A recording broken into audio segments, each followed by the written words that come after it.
Welcome, friends of the Greasy Shop Rag. I'm coming to you today from inside my garage, and I want to talk about a project that's been bouncing around in my head lately. I'm keeping this project with the gearhead on a budget theme, and that project is a bed slide for the Yukon. So what we have is about a 5-foot reach from the tailgate to the back of the seat, which isn't terrible, but the older you get, the worse that gets. So what I want to do is put a 5-foot long, 4-foot wide bed slide in here, full extension. I want to be able to, when it's fully extended, sit on the end of it without it flexing too bad or freaking out. I would think that's an obtainable goal. What we have down here are the mounts for the original third row seating, and I'm going to incorporate those mounts into my bed slide. It'll hook here and get bolted back there, so if I ever want to remove it, I can just pull those two bolts, loosen a couple bolts here, and pop it right out. And the other thing I want to incorporate into it is when I put a sheet of plywood in here, it sits on top of these seat backs and comes right to about here. So I want sides on this bed slide that are the same height as this seat, so that I can haul a 4x8 sheet of whatever and it'll sit in here level. Right now that rag on the toolbox is how I hauled that last sheet of plywood I bought, and that was about the right height. But if I put sides on this thing, they'll always be there and ready to go. So let's go take a look at the slide extensions that I got started. Building a 5-foot full extension slide isn't something I ever dreamed I would have to do, but that's where I am today. This piece of 3-inch angle iron right here is the part that's getting bolted down. So up front here, you see that this bracket, this tab right here is going to catch underneath that third row seating mount. And that's not the only piece that's going to hold it in the front. This frame will actually be boxed in and connect to the other slide rail, and I can put another tab in the center where that other mount was. So this is the outside of the slide. This piece of I-beam here is the center piece, and it will sit on top of these bearings. There we go. And this will just slide back and forth real nice. When I get to the halfway point, there'll be a stop, and then the next piece of angle iron is going to come up and probably go this way, and that one will only come out halfway on this slide. So between this moving halfway and then the next one moving halfway, I'll have a full extension slide. This will be boxed into the other I-beam on the other side, and then the piece that the plywood is on will also, it might not have to be boxed in because it'll be bolted to the plywood. We'll see.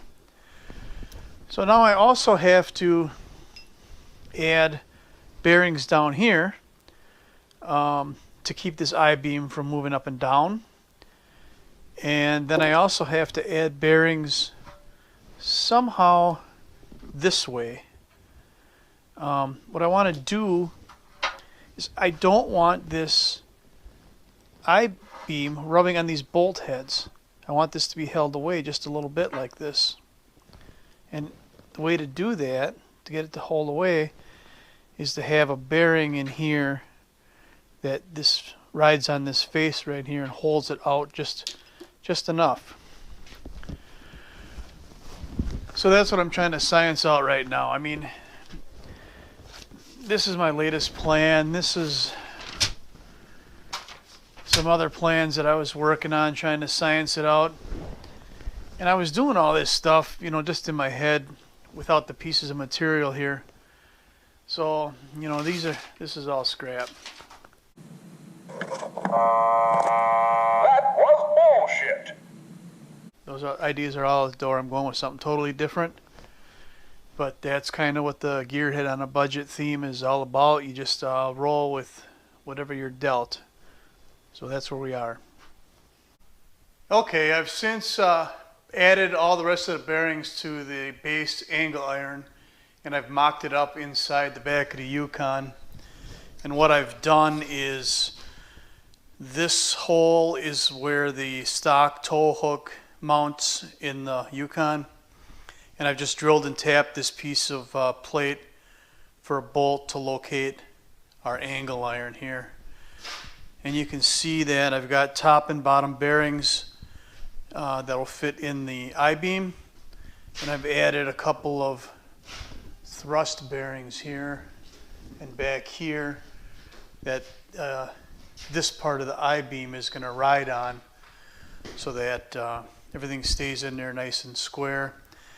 And there'll also be a strap running from I-beam to I-beam to help locate it.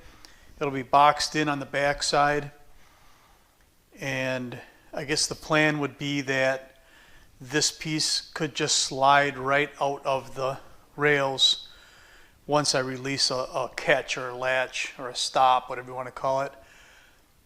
Because this thing's going to weigh a lot, and if I want to remove it, I think I'm going to have to do it in a couple pieces. It's going to sit on the bearings, and it'll just slide here. Well, once it gets to the halfway point, there'll be a stop, and it'll stop right here. We'll just clamp it in place. Again, Gearhead on a Budget. Uncle Tommy gave me these bearings, so that's what I'm running. That's why they look different than the other ones. This piece will ride on the inside like this. The halfway point on it is right here. And you can see that the back of this angle iron is even with the front of the base angle iron, which means that my plywood, which will be bolted to this, will have cleared the entire vehicle. And just the way this feels here, I think I'm going to be plenty strong. But I guess a lot of that is just hoping and praying. That rides on there pretty decent. I think this is going to be all right. So in the next video, I'll probably have these framed in and built, and maybe even the plywood on it and in the back of the Yukon. I'm not sure yet. I don't have all the steel I need here yet, so we'll just have to see how that goes.